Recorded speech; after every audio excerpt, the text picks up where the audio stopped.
도움이 될 거니까 집중해 주시길 부탁드리겠습니다. 일단 정시 상담을 하기 전에 저희 학생들에게 메일이나 문자를 통해서 상담 내용을 준비하게 합니다. 그 첫 번째 결정 사항으로는 본인의 지원 성향을 결정하라고 이야기를 합니다. 즉, 재수를 각오하고 공격적으로 쓸 것이냐, 아니면 1개 또는 2개 대학 이상을 합격하는 안정성을 추구할 거냐 결정하게 만듭니다. 단 여기서 조심할 게, 공격적으로 재수를 각오해서 지원하겠다고 하는 학생들은 내가 재수하면 무조건 성공할 수 있을 거라는 큰 착각을 버리셔야 합니다. 제가 재수학원에서 개강을 할 때 학생들과 초기 상담을 하면 가장 많이 듣는 게, 재수하면 나태해질까봐 대학을 합격할 수 있음에도 불구하고 그냥 왔다라고 하는 학생들이 너무나 많았었습니다. 그러나 죄송하지만 그런 마음을 갖고 있는 것은 큰 착각입니다. 제가 10년 넘게 재수생을 옆에서 지켜보았지만 생각보다 점수가 올리는 것이 어렵습니다. 저번에도 이야기 드렸던 것처럼 그런 마음 갖고 재수했지만 수능을 시험 보고서 선생님 고3 때보다 시험을 더 못 봤어요. 그러고서 눈물을 그렁이는 친구와 학부모님들이 한두 분이 아니셨습니다. 그래서 가능하다면 하나의 대학은 합격해 놓으시고 재수를 하셨으면 좋겠습니다. 그리고 결정하게 하는 게 사실 요놈이 제일 중요할 겁니다. 지원 최저 마지노선 대학을 정해와라, 이렇게 시킵니다. 이 지원 최저 마지노선 대학의 의미는 크게 2가지로 따질 수 있는데, 첫 번째, 단순하게는 내가 합격하면 돈을 내고 다닐 용의가 있는 대학을 말합니다. 그리고 2번째, 지원 최저 마지노선 대학이라는 것은 소위 말하는 모험 지원 대학을 고를 때 하나의 안전장치를 마련해주는 역할을 합니다. 학부모님들과 학생들이 제 동영상을 나름대로 열심히 보셔서 대학을 찾으시려고 할 겁니다. 근데 제가 장담하지만 지원 최저 마지노선 대학을 정하지 않으면 매번 조합 카드가 돌고 돌아 다시 원점으로 갈 겁니다. 예를 들어서 나는 가군에 이 대학을 했는데 나군에 이 대학을 하면 너무 위험하잖아. 가슴 졸여서 어떻게 쓰지? 그래서 카드를 바꿉니다. 또 안전카드로 쓰면 이건 또 너무 손해보는 것 같잖아. 그럼 또 아쉬운 건 다시 원점으로 갑니다. 이렇게 머리를 써서 조합을 짰는데 또 이것이 막히고, 이렇게 조합을 짰는데 또 이것이 막히고, 결국 원점만 가게 되고 머리가 지끈지끈 아프게 될 겁니다. 그래서 지원 최저 마지노선 대학을 반드시 정하셔야 됩니다.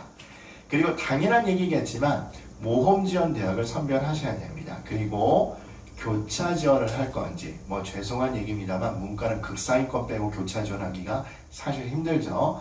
이과 학생들이 서강대나 교대로 교차 지원할 건지를 생각해 보셔야 될 거고, 그리고 지원 불가 대학이 있는지를 꼭 살펴보게 합니다. 예를 들어서 여학생들이 특히 여대를 기피하는 경우가 있어서 선생님 저 여대는 쓰지 않을 거예요, 이런 분도 계시고, 종교적 이유 그리고 안타깝지만 지역적 이유로 쓰기를 거부하는 친구들도 있었습니다. 그래서 이거를 결정하게 하고, 그리고 성적표를 정확히 확인하고 3개 사이트를 결제하게 한 다음에 수능 성적과 내신 성적을 입력하게 합니다.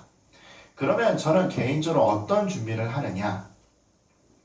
첫 번째, 사이트 성향을 분석합니다. 이것은 제가 2강 동영상에서 말씀을 드렸을 거예요. 동일 대학의 상위권, 중위권, 하위권과를 넣어보시고 각 사이트에, 그리고 합격 예측 점수와 본인 점수의 차이를 보고 보수적, 즉 짜게 잡은 사이트를 선별하게 했습니다. 그죠? 그래서 그거를 저는 분석을 하고 있고, 그리고 입시 시장의 전체적 분위기를 파악하려고 노력합니다. 그 파악의 근거로는 당연한 얘기겠지만 제가 근무하는 재수 학원들의 평균 점수의 추세를 보고, 그 다음에 입시 설명에서 얘기하는 추세를 보고, 그리고 가장 중요한 건 평가원에서 발표한 데이터 자료를 참고합니다. 이번에는 수리다, 즉 문과 학생들의 수학 표준 점수가 대단히 많이 올랐기 때문에 일단은 교차 지원 분위기도 조금 줄어들 수는 있겠구나 라는 생각이 들었었고, 또 상위권이 늘었다고 보통 얘기를 많이 하죠. 특히 만점자 숫자를 보시면 아시겠지만, 그렇기 때문에 상위권이 많다. 그러면 일어나는 현상은 도미노처럼 하향 지원의 추세가 일어납니다. 저는 이런 거 분위기를 파악을 합니다. 그리고 그 학생이 보내준 점수를 가지고 당연히 이투스에 들어가서 내 성적 분석을 가져 그 학생의 성적을 분석합니다. 그래서 이 학생은 표준 점수가 유리한지 100분위가 유리한지, 그리고 반영 비율은 몇 대 몇인지, 그리고 교차 전환했을 때 가능성이 있는지를 판단하게 됩니다. 물론 그렇기 때문에 저는 솔직히 말씀드리면 저희 반 학생들하고 평상시 상담할 때 꿈과 본인의 성향에 대해서도 이야기를 많이 합니다. 선생님 저 이과계인데 문과 성향이 의외로 있어요. 뭐 이런 얘기를 한다던가, 아니면 뭐 선생님이 꿈이에요. 뭐 이런 얘기를 한다던가, 그런 정보들을 조합을 해서 분석을 같이 합니다. 그러고서 안전지원대학과 모험지원대학의 후보군을 선별합니다. 그런데 제가 말씀드렸죠. 설정값을 설정해서 검색을 하게 되면 내가 지원할 수 있는 대학이 생각보다 적어진다고 이야기했었습니다. 그래서 저는 뭘 하냐면 아이들과 상담하기 전에 대성마이백의 비주얼 그래프를 가서 이 이투스 성적 외에 다른 합격 가능성이 있는 대학을 후보군을 선별합니다. 그리고 선별을 했으면 가나다군이 어떤 조합을 짤지 포트폴리오를 2개나 3개 이상을 설정해 놓고 있습니다. 그리고 나서 진학사의 합격 예측 리포트를 가서 여기 보이시는 것처럼 전년도 경쟁률, 추함률, 그리고 모의지원 등수 자료를 확인해서 합격의 가능성을 타진합니다. 물론 지난 시간에 제 경쟁자 분포와 지원 패턴에 대해서 열심히 강의 드렸지만 그때도 강조드렸던 것처럼 주로 상위권이 되기 때문에 의치 한수 또는 스카이 최상위권을 뺀 나머지는 보통은 경쟁률과 추함률을 갖고 판단을 합니다. 그래서 저는 이렇게 한 학생의 상담을 대비를 하게 됩니다. 그럼 우리가 세부적으로 다시 한번 복습을 해보도록 할게요. 직역도나도 꼭 보셔야 됩니다. 일단 점수 구성의 원리를 다시 한번 잔소리합니다. A 사이트, B 사이트, C 사이트가 있을 때 요놈이 실제 합격생 점수이지만 이 사이트는 합격생 데이터를 여기만 얻게 된다면 합격 예측 점수를 하위 70에서 80%로 잡는다고 했었죠. 그럼 요만큼 차이가 생기게 되는 거고, 그리고 보정값을 잡게 되면 요만큼 값이 더 더해지기 때문에 어떤 사이트는 실제 합격생 점수보다 합격 예측값이 짜게 형성이 되고, 얘는 그나마 평범하게, 그리고 만약에 합격 데이터가 하위권 학생을 뽑았다 그러면 실제 합격 예측 점수와 합격생 꼴찌의 점수의 차이가 덜하다고 이야기했었습니다. 그런데 이걸 특정 회사가 그렇다, 그게 아니라고 했었죠. 매년 회사마다 분위기가 달라지기 때문에 여러분은 반드시 아까 말씀드렸던 분위기 파악법을 기억을 하셔야 될 겁니다. 지금 번호처럼 상위권과 중위권과 하위권과를 보신 다음에 이렇게 입력을 해보시는 거예요. 그럼 값이 나오죠? 그럼 당연히 이렇게 짠 순서가 설정이 될 겁니다. 요 사이트가 제일 짤 거고, 즉 보수적으로 형성될 거고, 이렇게 형성된다고 말씀을 드렸을 거예요. 자, 그럼 기억나시나요? 어떻게 안전카드를 잡는다고 했었죠? 지금 보시는 것처럼 3개 사이트에서 긍정값을 보여주는 대학을 안전카드로 고르시면 되고, 모험지원 대학은 3개 사이트는 아니지만 2개 사이트에서 긍정값을 보여주는 대학을 선별한다고 말씀을 드렸을 겁니다. 단 모험지원 대학은 하위권과보다는 인원이 많은 중위권과가 좋다고 말씀을 드렸을 겁니다. 그리고 올해도 역시나 이 현상이 있을 텐데요. 여러분들이 이미 검색해 보신 분은 아시겠지만 사이트마다 점수 차이가 되게 크게 나는 경우도 있습니다. 이번에 제가 지방대 공대를 검색했을 때와 그 다음에 아주대 인하대를 검색했고 또 동국대, 건국대 공학계열을 검색했을 때 3개 사이트에서 무려 점수가 30점 정도 차이가 나는 경우도 있었어요. 그러면 그거를 평균값으로 잡지 말고 지금 보는 것처럼 부정값, 긍정값, 긍정값 이렇게 경향성을 보라고 말씀을 드렸을 겁니다. 자, 그러면 우리가 다시 한번 말하지만 3개 사이트를 결제를 하시고 수능 성적을 입력하시고 내신 성적을 입력을 꼭 하셔야 됩니다. 특히 건국대와 동국대를 지원하시는 분들은 내신이 어느 정도 반영이 되고 특히 교대도 마찬가지죠. 그러니까 내신 성적 귀찮더라도 꼭 입력해 주시기를 바랍니다. 자, 그러면 우리 첫 번째 뭐였나요? 다시 한번 강조합니다. 이투스의 내성적 분석에 들어가서 어느 지표가 나한테 유리한지 보고 그리고 동점자 평균과 비교해서 어떤 과목이 내가 부족하고 이득인지를 확인하자고 말씀을 드렸을 겁니다.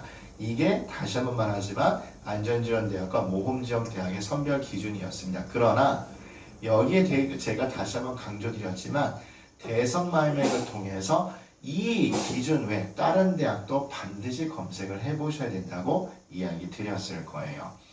그리고 물론 이게 대성마이메감처럼 자세하지는 않지만 이 대학을 지원하시는 분들은 상세 계열에 들어가시면 나름대로 한눈에 보기 편하다고 이야기 드렸을 겁니다. 그런데 저는 그때도 얘기 드렸죠. 대성마이맥을 더 많이 사용합니다. 즉 비주얼 그래프를 통해서 가, 나, 다군 물론 화면은 잘려있긴 합니다만 아까 그 기준 즉 나에게 유리한 지표 외에 다른 대학이 유리한 데가 있는지를 다 일일이 이거를 보고 확인한다고 이야기했습니다. 특히 비주얼 그래프를 통해서 가나 다군 이 조합을 짜기도 되게 편하다고 이야기를 드렸을 거예요. 그래서 다시 한번 여러분에게 말씀드리지만 미련하게 검색할수록 나의 대학의 문은 넓어진다고 생각하시면 됩니다. 대부분의 학생들이 이게 귀찮아서 안 하시고요. 심지어 저는 어떤 것도 많이 보냐면 어머님, 아버님 속 터셔서 본인이 직접 하시고 학생분들은 나가서 노는 경우가 정말로 많았습니다. 그런데 까담TV를 보시는 여러분들은 그러지 않고 세 분이 다 모이셔서 상의를 하시면서 검색을 하셨으면 좋겠습니다. 그리고 아까 얘기 드렸던 것처럼 추가 후보 대학을 선별을 하고 저는 군별 조합까지 짠다고 보시면 됩니다. 아울러 선생님 저는 취향이 굳건히 정해져 있어요. 그러면 여기 보시는 것처럼 대성마이맥의 테마별 검색을 활용하시면 전체 대학의 효율적 검색이 가능하다고 이야기를 드렸을 겁니다. 그리고 나서 어떻게 한다고 얘기 드렸죠? 진학사에 가서 합격 예측 리포트를 본다고 말씀드렸고 지금처럼 적정수 표본이 확보됐는지를 확인을 한 후에 전년도 대비 적중률을 확인한다고 말씀을 드렸을 겁니다. 그러면 여기 98% 3년간 평균 적중률이 이 정도다. 그러면 데이터 표본도 믿을만 하다는 얘기인 거고 적중률도 믿을만 하다는 얘기니까 이 지표를 따르기는 합니다. 근데 제가 또 써놨죠. 그러나 이 인원이 부족하거나 아니면 10명 안쪽의 과가 요새는 대단히 많습니다. 여러분들 뭐 깜짝깜짝 놀란 경우가 되게 많죠. 특히 상위권인 학생의 경우 고려대도 사실 옛날보다 정시인원이 정말 많이 줄였고 한양대 가군도 마찬가지일 겁니다. 모집 인원수가 적은데 학생들이 몰리게 되면 이 예측값이 벗어나는 경우가 많으니까 안전카드로는 가능하면 인원수가 적은 대학은 피하시는 게 좋습니다. 그리고 나서 합격 예측 리포트를 통해 합격과 관련된 전반적 데이터를 확인을 합니다. 지금 보는 것처럼 최초 합격 컷 그리고 최종 합격 컷과 학생과의 점수 차이를 확인을 하고 그리고 지금 보시는 것처럼 소위 말해서 직관성을 위해 보여준 이 칸수도 확인을 합니다. 그런데 제가 미리 여러분에게 경고드렸지만 시간이 지나면 지날수록 보정값이 잡히기 때문에 칸수가 줄어들 수 있다고 이야기 드렸을 겁니다. 그래서 심리적으로 너무 많이 영향을 받지 마시고 특히 모험대학이라면 어느 정도 처음 마음을 잃지 않으셨으면 좋겠다. 이렇게 얘기를 드렸을 거예요. 그래서 그 근거로 여기 있는 진학사의 설명 데이터를 보여드렸습니다. 3칸이어도 합격권이 20% 정도 되니 상황에 따라 모험을 과감하게 할 수도 있다라고 이야기 드렸을 거예요. 그죠? 그렇기 때문에 3개 대학을 안전지원만 하게 되면 손해보는 느낌이 있을 거고 2개가 안전지원 대학을 확보를 반드시 하셨다면 1개 대학은 모험을 하시는 게 어떨까라고 생각이 된다고 말씀을 드렸을 겁니다. 그리고 나서 모험 지원 대학을 선택하기 위해 경쟁자 분포와 지원 패턴을 확인한다고 이야기 드렸을 거예요. 그런데 제가 여기서 좀 안타까운 얘기를 한 말씀 드렸었죠. 즉 상위권 대학은 적용이 가능하나 중하위권 대학은 적용하기가 어려울 수 있다고 이야기했을 겁니다. 저 같은 경우는 중하위권 같은 경우는 그냥 추합률의 비율을 보는 게 더 효율적이라고 개인적으로 생각을 합니다. 어쨌든 지원자 성향 분석을 하게 되는데 지금처럼 상세 정보를 클릭하게 되면 그 학생들의 선호 대학, 합격 가능성이 나오게 된다고 이야기 드렸을 겁니다. 그래서 여기 나와 있는 다양한 지표들을 통해서 내가 그 학생의 입장이라면 나라면 어떻게 했을까라는 것을 계속해서 생각해 보신다면 어느 정도 심리를 읽을 수 있다고 이야기 드렸을 겁니다. 또 사용법이 익숙하지 않으신 분들은 다시 한번 이야기 드리지만 이렇게 체크가 되어야지 데이터가 보인다는 것도 다시 한번 생각해 주시기 바랍니다.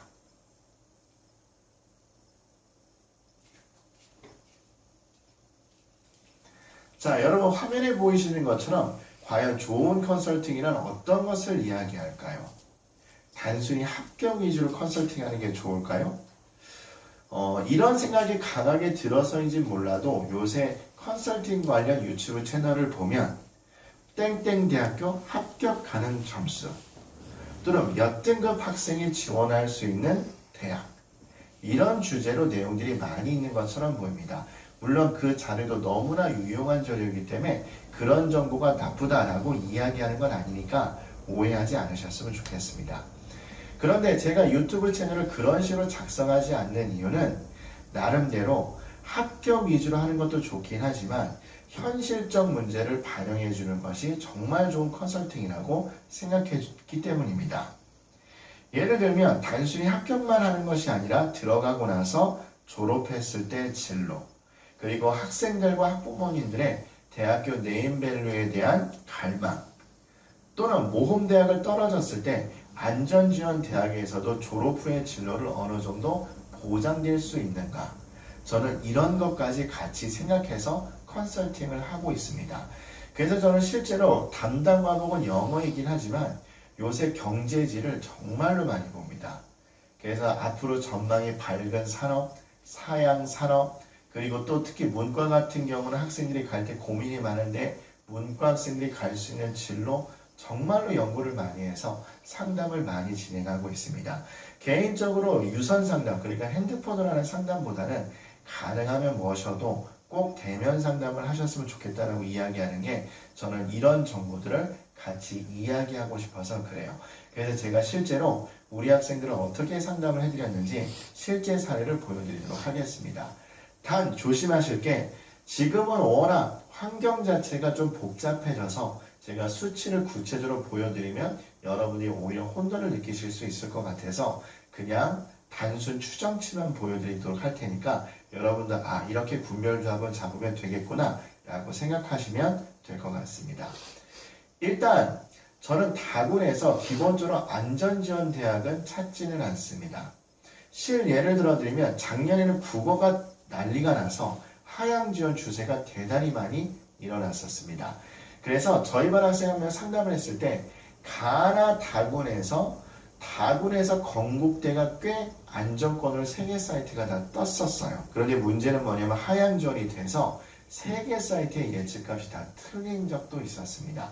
물론 제가 다른 군에서 안전장치를 마련했기 때문에 그 학생은 나름대로 좋은 대학을 다니고 있긴 한데 어쨌든 그거를 교훈 삼아서도 저는 안전지원 대학은 특별히 다군에서 찾지는 않습니다. 반면에 모험지원 대학은 찾아도 나쁘다고 생각하지는 않습니다. 그런데 여러분 알다시피 요새 다군 대학에서 인원수가 적은 곳이 꽤 많습니다. 그죠? 어쨌든 가능하면 좀 인원수가 많은 게 좋을 것 같고 또 그 대학에서 최하위권과는 몰릴 가능성이 상당히 큽니다. 뭐 대충 이유는 짐작하시죠? 야, 우리 그 대학 그냥 꼬리에 걸치기만 하자 라고 생각하고 지원하신 분이 대단히 많습니다. 그래서 가능하면 중위권 정도 대학에 인원수 많은 데를 모험 지원으로 고르시는 것도 참 좋으실 것 같고 그리고 진학사의 정리가 잘 되어 있으니까 추함률을 참고하시는 것도 좋은 활용 데이터가 될 겁니다. 자, 그러면 저는 저희 반 학생들에게 가나군에서 안전지원, 모험지원 대학 그리고 또 후보군을 이렇게 2가지 이상 잡아오게 합니다. 그리고 나서 학생들과 학부모님들을 꼭 인지시키는 것이 첫 번째가 이겁니다. 모험지원 대학에만 집중하지 마라. 왜냐면 이게 고3 학생이든 재수생이든 소위 말해서 자기가 희망하는 대학이 모험지원 대학이고 여기만 바라보고 공부를 열심히 해왔을 겁니다. 그런데 막상 배치표상에 플러스 점수가 나오면 너무나 기분이 좋겠지만 마이너스 점수가 나오게 되면 사실상 대단히 심리적 혼란에 빠지게 됩니다. 선생님, 여기를 꼭 쓰고 싶은데 겁이 나서 못 쓰겠어요. 그래서 제가 낮은 과를 권하게 되면 선생님, 그러면 제가 여태까지 고생한 게 물거품이 되잖아요. 이렇게 또 아쉬워하는 친구들이 대단히 많습니다. 그렇기 때문에 그런 걸 보완하는 것이 바로 안전지원 대학입니다. 우리 학생들이 여기만 초점 맞추고 이거를 마련해 두지 않으면 결국 요것만 고민에 빠지다가 제대로 된 정시지원 전략을 짤 수 없습니다. 여러분도 아시겠지만 안전장치가 튼튼히 있다면 모험도 어느 정도 감수하게 됩니다. 여러분 아마 놀이공원에 있는 그런 탈 것들이 대부분 그런 거죠. 사실 그런 걸 타는데 안전벨트가 딸랑 하나만 있다면 우리는 무서워서 못합니다. 그러나 안전장치가 튼튼하게 있기 때문에 그것을 타면서 모험과 스릴을 즐길 수 있는 거잖아요. 마찬가지입니다. 여러분이 안전지원대학을 현명하게 잘 짜면 여기 있는 것도 어느 정도 모험을 할 수 있다는 얘기가 됩니다. 단 여기서 하나 제가 좀 조언을 드린다면 안전지원대학은 대학교 네임밸류보다는 적성 위주로 해주시는 것이 더 좋을 것 같습니다. 어차피 안전지원대학이라는 게 내가 원하는 대학보다 수준을 좀 한 단계 낮춘다는 얘기가 되는데 그렇게 된다면 여러분이 진짜 하고 싶은 것이 아니면 적응을 못하는 경우가 많습니다. 그래서 가능하면 적성 위주로 잡아주시는 게 좋을 것 같습니다. 그리고 나서 그 후보 조합들의 선호도, 만족도, 진로를 같이 이야기를 나눕니다. 그리고 나서 제가 어떤 걸 설명드리냐면 모험지원대학 가를 했을 때, 즉 안전지원대학 A를 잡고 요놈을 했을 때 얻게 되는 실질적 이익과 진로. 그러나 두 번째 조합에 요놈을 안전대학으로 잡고 요놈을 선택했을 때 얻게 되는 실질적 이익과 진로를 비교합니다. 보통 이렇게 비교를 해서 설명을 해주고 이렇게 비교해서 설명을 해줍니다. 그리고 마찬가지 안전대학도 미안한데 얘야 네가 모험지원대학을 떨어져서 안전지원대학을 갔을 때 어느 게 더 안정성이 크고 어느 게 너한테 적성이 더 맞는지 이거를 설명을 해줍니다. 자, 그런데 좀 이렇게 되니까 추상적이니까 우리 구체적 어떤 그 조합이 필요하겠죠? 그래서 제가 실제로 상담하는 학생들의 예를 들어드리도록 하겠습니다. 자, 지금 이 학생은 여학생이었습니다. 그런데 성적의 특징이 뭐였냐면 수학은 꽤 잘 봤는데 나머지 과목이 그렇게 점수가 좋지 못한 학생이었습니다. 그래서 저하고 만나기 전에 제가 알려준 방식대로 나름대로 사이트를 보고 와서 공주교대 초등교육을 어느 정도 마이너스 값이 살짝 잡히긴 하는데 골라왔더라고요. 그거는 제가 칭찬을 해줬습니다. 그런데 여기서 넘어가게 되면 사실은 컨설팅이 아닙니다. 물론 저도 이 얘기를 해준다. 무슨 얘기를 해줄까요? 자, 첫 번째, 이과에서 교차 지원이 되는지 확인해 보자. 그리고 1차 사정 기준과 2차 사정 기준을 보자. 너 내신 점수가 좋은지 안 좋은지도 확인하자. 그리고 내신 반영비리 몇 %는 되는지 확인하자. 그리고 면접 점수가 있는지 확인하고 있다면 기본 면접 점수는 몇 점인지 확인해 보자. 지역 가산점제가 있는지도 확인해 보자. 라는 컨설팅은 누구나 다 하실 겁니다. 근데 이런 컨설팅도 하지 않는다면 사실은 문제가 있는 컨설팅이죠. 그런데 저는 여기에 뭐를 덧붙여 얘기해 주냐면 여러분 여기서 또 좀 가슴 아픈 얘기인데 이겁니다. 첫 번째, 인구가 급속히 줄어들고 있다. 여러분 알고 계시죠? 올해는 수능 본 친구들이 아마 50만 명이 넘는 걸로 기억하고 있는데 급격하게 떨어집니다. 이미 초등학교 교실은 20명 안짝의 교실이 되게 많아서 그 얘기는 뭐냐면 지방의 소도시는 초등학교가 없어지는 사례도 있고 인구수가 줄어들게 돼서 초등학교 규모가 줄어든다는 얘기도 있습니다. 그렇다면 뭐가 문제가 되는 거죠? 맞습니다. 초등학교 선생님들의 숫자가 적어지기 때문에 임용에 문제가 있다는 것도 얘기를 해줍니다. 실제로 얼마 전에 서울교대 학생들이 임용에 대해서 시위를 한 적도 있었습니다. 그죠? 그래서 그때도 마찬가지 여러 가지 설전이 벌어졌을 거예요. 그럼 너 지방으로 가면 되지 않냐? 뭐 이렇게 해가지고 또 설전이 일어나기도 했었는데 이런 장단점을 다 이야기를 해줘야지 진정한 컨설팅이라고 저는 생각을 합니다. 물론 저는 개인적으로 나라에서 어떤 그 대비책을 마련해 줄 거라는 생각은 저도 하고 있습니다. 뭐 예를 들면 뭐 언급됐던 게 1인 2교사 제도가 있었을 거고 또는 과목 전문 선생님 제도도 있었을 건데 그런 또 대책이 발표가 된다면 또 초등학교 교사는 나름대로 괜찮은 직종이 될 겁니다. 맞죠? 자, 그런데 제가 그래서 찾아준 게 뭐였냐면 여기를 찾아줬었습니다. 아시다시피 숙명여대 수학과를 보시게 되면 수학 반영비 높습니다. 제가 아까 얘기 드렸죠. 이 학생이 수학 점수는 좋은데 나머지 과목이 좀 안 좋은 경우라고 이야기했었습니다. 그래서 숙명여대를 제가 골라주고 나서 이야기해줬습니다. 첫 번째, 그 학생도 나름대로 학교에 대한 네임밸류가 있었거든요. 여러분 아시다시피 숙명여대 꽤 좋은 여대죠. 그래서 대학교 네임밸류를 충족시킬 수 있고 얘보다는 얘가 합격 가능성의 점수가 더 높기는 했었습니다. 그래서 얘를 안전카드로 잡고 그리고 나서 여기를 제가 대학을 선택을 해줬는데 이거는 뭐 제가 특별히 얘기 드리진 않고요. 단 여기도 딱 하나 나쁜 점은 이게 두 가지가 있는데 뭐냐. 첫 번째, 인원수가 너무 적다.